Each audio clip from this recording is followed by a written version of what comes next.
Alright, so let's begin by seeing how we handle t-tests and hypothesis testing in R. So let's get R fired up. And so now let's kind of recall a little bit about what we need in a t-test. So we'll assume that we are sampling from a normal distribution. And so from that, we will actually need a value mu. So let's pick a value of mu of about 25, and we need a variance. So how about sigma for our standard deviation of how about 3.1. All right. And so just kind of let's gather some data. Let's make a sample. So how big a sample do we need? Well, let's take a random sample from a normal distribution with, let's take a 15 samples and with parameters mu and sigma. Okay, so that we've got our various values here. And so now let's say that we might want to run a t-test in order to see, well, did this actually come from a distribution with mu as its mean? And so for the t-test, R has a function which will do that for us. It's actually t.test.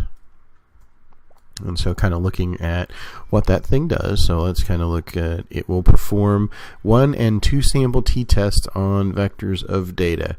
And so for the parameters, we're seeing that we have basically for a one sample t-test, we just have an x value. For a 2 sample, we have an x and a y. Our alternative hypotheses can either be two-sided, can be less, or it can be greater. We can provide a possible mu. We can determine whether this needs to be a paired t-test or not. And so for a paired t-test, what you're really looking at in that situation is maybe you are a teacher and you are doing an experiment with your students that you're giving them a pre-test and a post-test, and so you have you have a value on the pretest for each individual student, and you can match them up with a corresponding value on the post-test. So that will give you a slightly different number of degrees of freedom. For that, we can determine whether the variances are going to be equal. So are the variances equal, either true or false? We are assuming that they are going to be equal.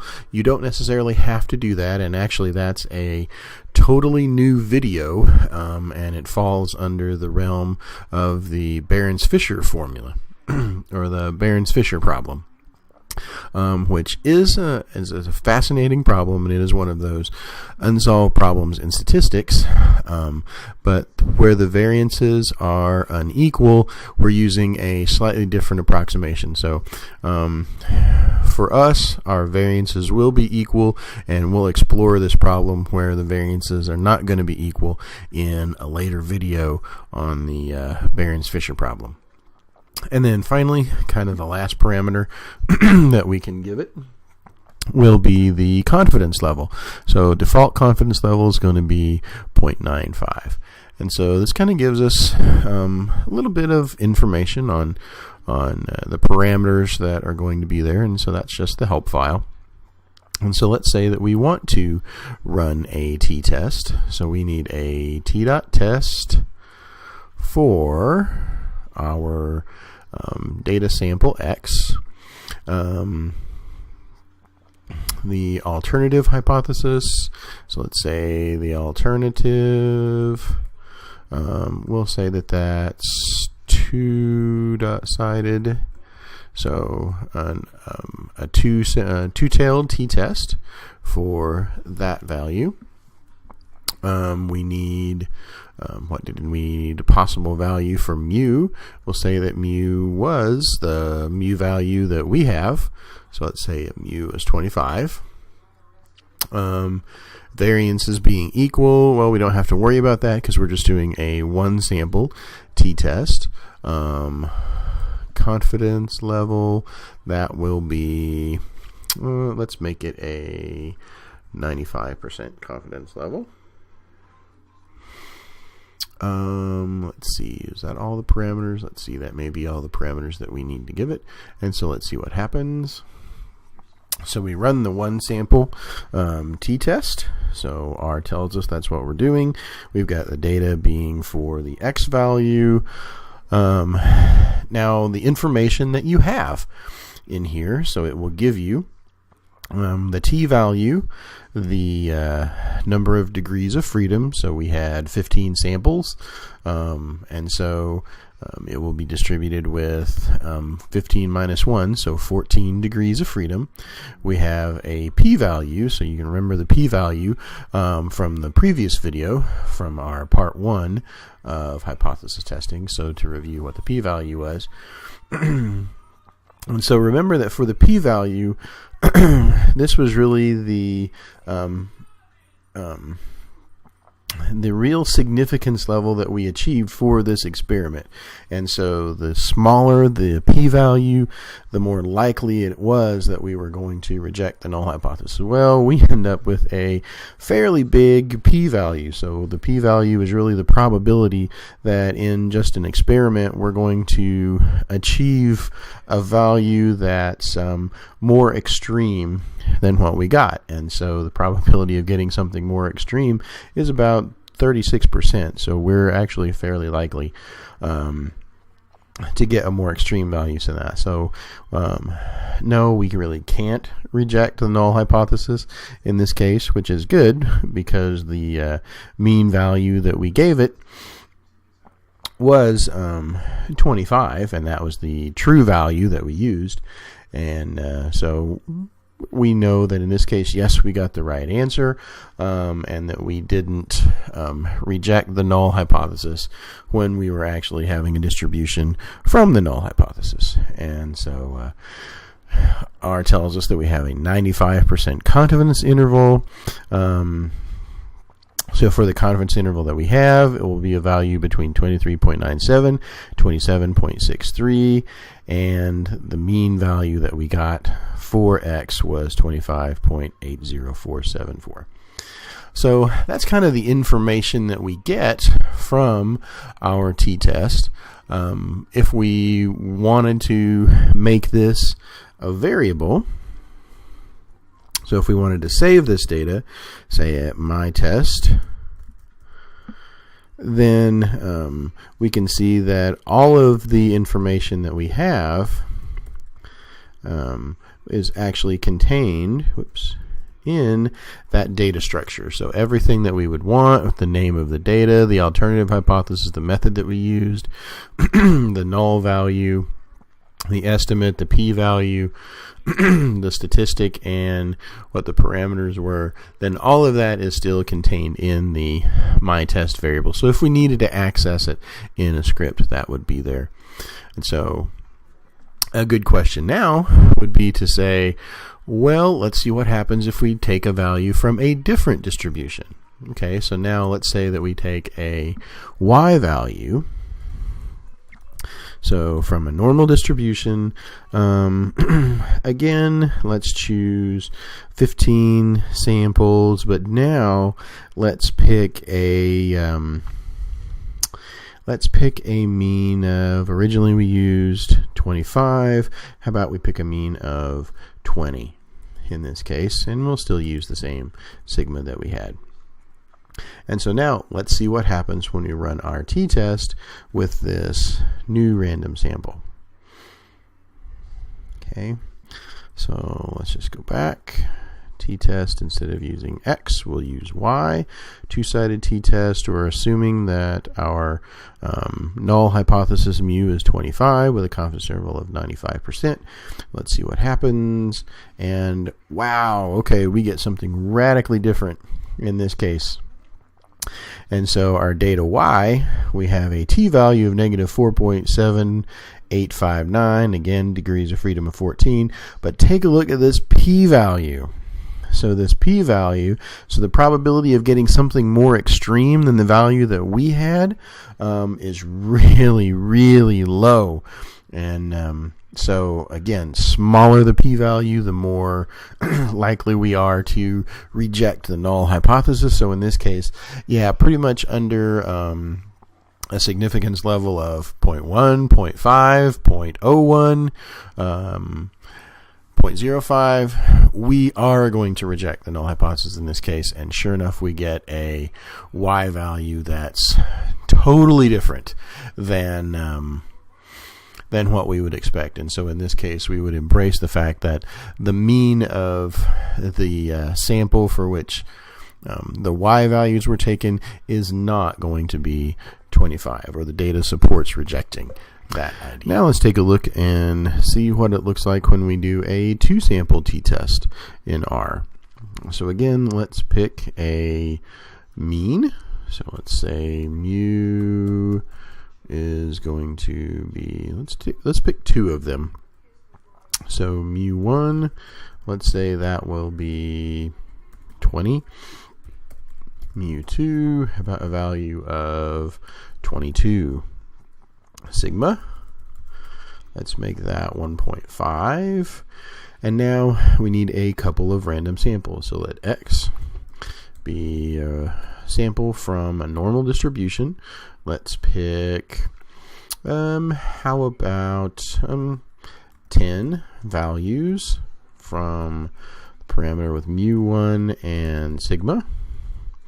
Y being our norm, we can actually pick a different number. In this case, let's say that we pick 15 from mu2, again with the standard deviation of sigma. So we've got our x values and we've got our y values. Okay, so now let's do a t-test and see whether those actually came from the same distribution or not. Okay, so we can do t.test. We've got an x value, we've got a y value. Let's do alternative t-test. So let's say this one for lower. And so what exactly does that mean in this case? So now if we just put in a value for mu,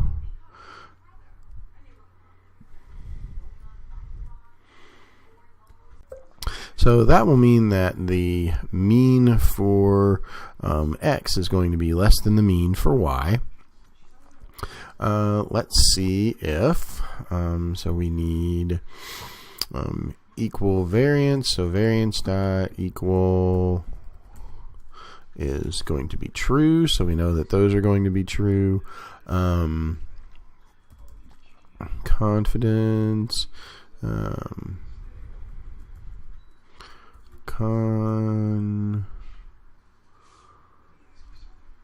confidence level will be, let's say that we want a 95% confidence level.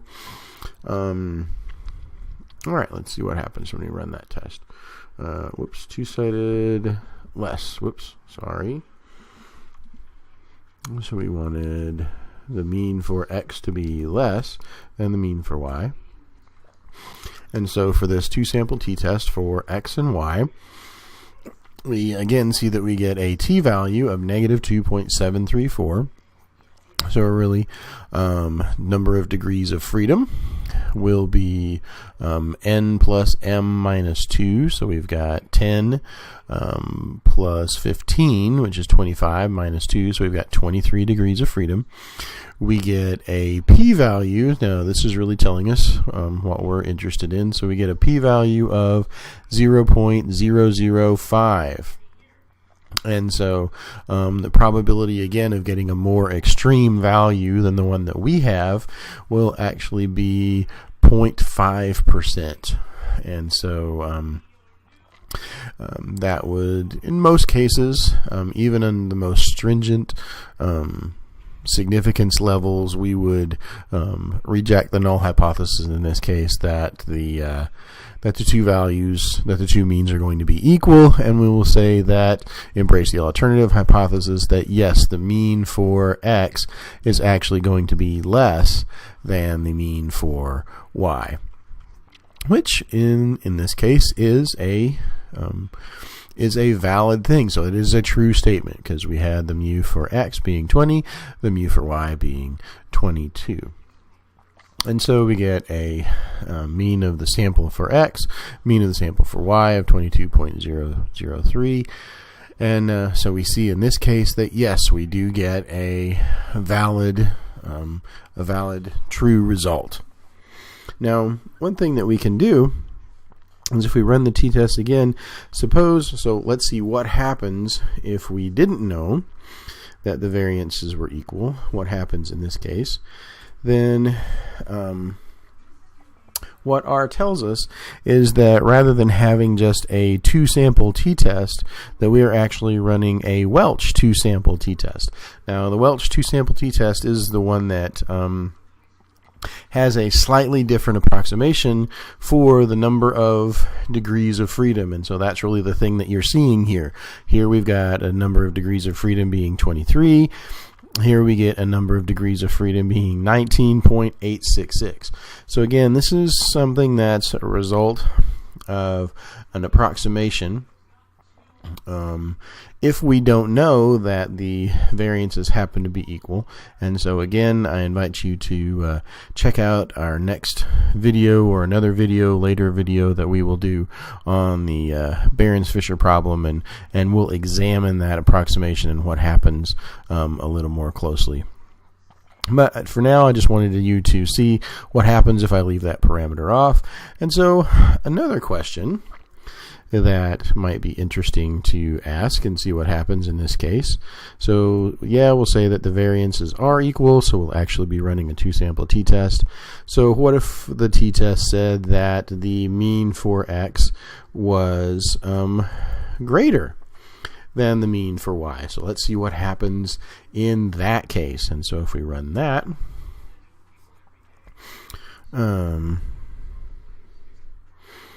whoops, what happened? Unexpected symbol, alternative.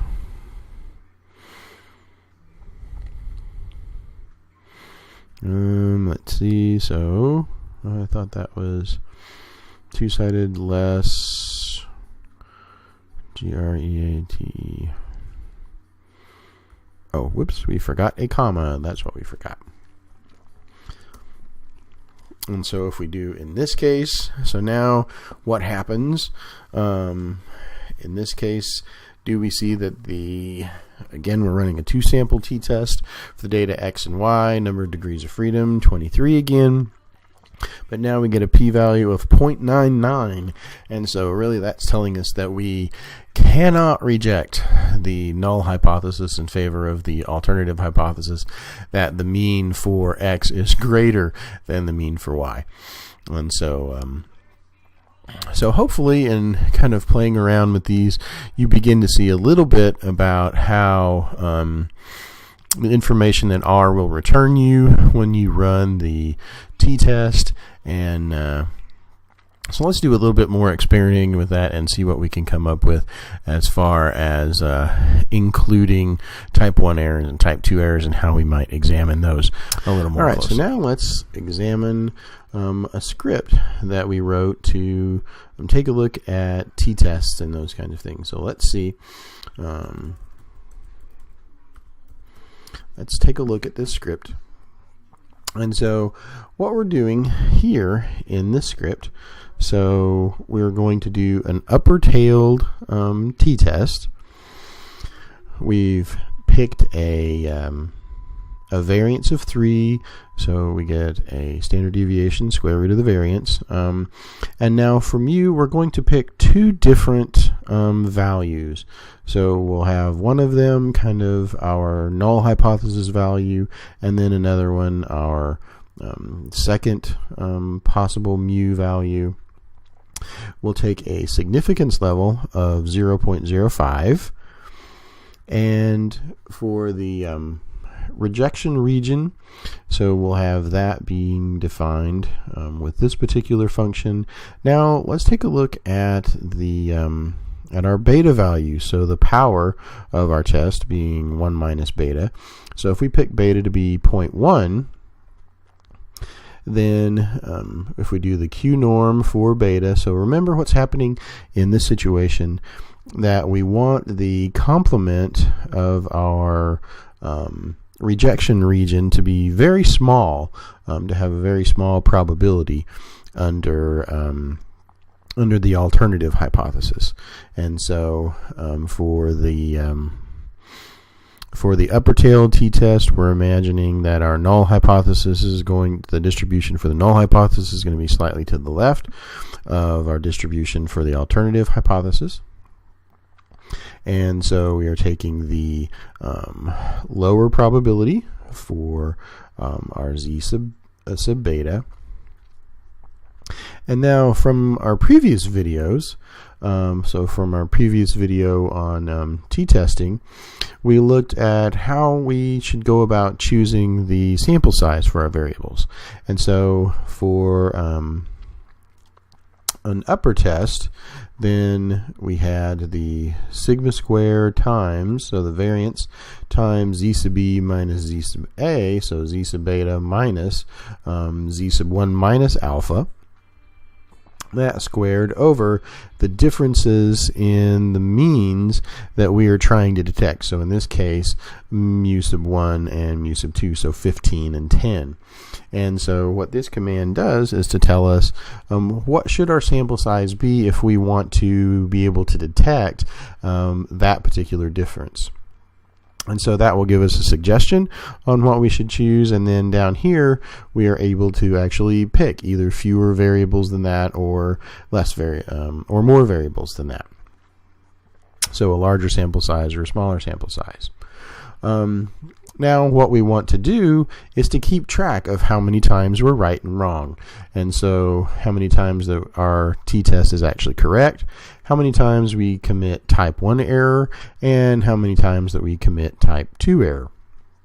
And so we're going to go and run this experiment and perform, let's say in this case it looks like we're going to run about 10,000 times. We're going to run 10,000 different t-tests. And so let's take a look at the loop and see what it's actually going to do for us. So in this first command, we're choosing randomly whether we will be under the null hypothesis or under the alternative hypothesis. So we're taking a random sample of size 1 from a uniform distribution, either mu sub 0, the first entry in our mu vector, or the second entry in our mu vector, and that's going to be the mu that we will use for our experimental values. So we'll take our random sample of size n from a normal distribution with the mu that we've selected. Our sigmas are constant throughout all of this. And now what we will do, we'll run a t-test with the data that we've chosen, and with the alternative hypothesis being that the alternative mean is greater than the first mean that we gave it. So the first mean that we gave it was 15, so our alternate mean might be bigger. We want a confidence level then of 1 minus alpha in that case. And so now here's where we go and we check to see, are we actually right? And so in this case, what we check is that the sample, the mean that we chose randomly, was that equal to the first mean? And so that will tell us that yes, we are taking a sample from the null hypothesis distribution. And then we look at the p-value for our test. So if the p-value for our test is going to be smaller than our significance level alpha, then that's going to tell us that we will reject the null hypothesis. And so what's happening here is that we are operating under the null hypothesis, but we're going to reject the null hypothesis, and so that will be a type 1 error. Now for the second case, if our experimental mean is greater than our null hypothesis. So now we're operating under the alternative hypothesis. We look at the p-value, and our p-value from our test is greater than our significance level. And so remember, small p-values tell us to reject the null hypothesis. So a large p-value tells us that we cannot reject the null hypothesis, even though we're operating under the null hypothesis, under the alternative hypothesis. And so we're refusing to reject the null, but we're operating under the alternative, and so that is actually a type 2 error. And so if we haven't committed a type 1 error or a type 2 error, then we've gotten it correct. And so we'll run this 10,000 times to see kind of what the results are. And so what's our actual correct percentage, what's our percentage of type 1 errors, and what's our percentage of type 2 errors. So in looking at that script now, again, that script will be available on the website for the class to take a look at. And now let's run it and see what happens. So we fire up R, and if we source that script, so one mean t-test, or one mean z-t-test, and let's see what happens. So we had a significance level of 0.5. We had a desired power of the test to be 0.9, so we picked our beta to be 0.1. The number of variables that we should choose was 6.4, and so we chose 7. So we should be able to detect pretty reasonably whether or not we were we should be able to detect the difference between those means. And so how many times were we actually correct in this case? Well, we were correct about 90% of the time. We had a significance level. So the number of type 1 errors, we were committing a type 1 error about 2.82% of the time. So that was actually better than what our... so that's pretty good. And then for the type 2 errors, our type 2 error, we're actually committing that error about 7% of the time. And so there's 9, add those together, yep, we get 100%. And so this script kind of gives you an idea now of, well, what happens if we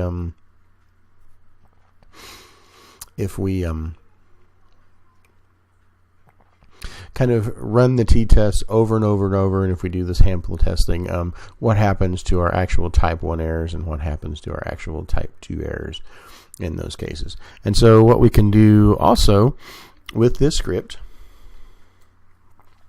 so let's kind of open that up again. Let's go to where we were. 3.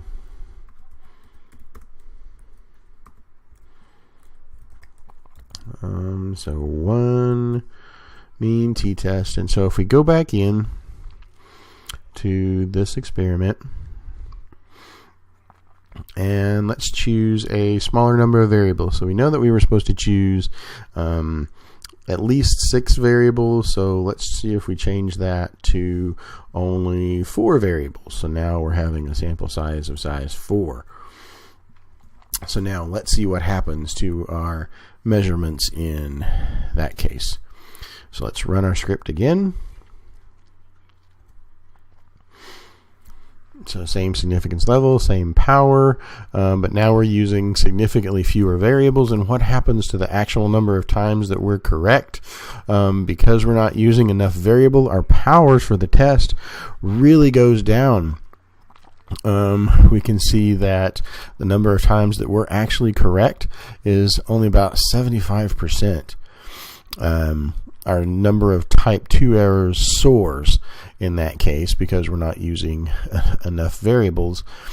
our number of type 1 errors pretty much stays the same. I mean, 2%, 2.6% versus 2.8% in the first one.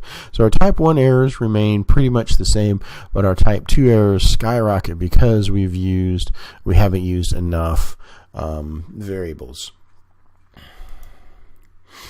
Conversely, so let's go back again, and now let's change our number of variables. So we needed 7.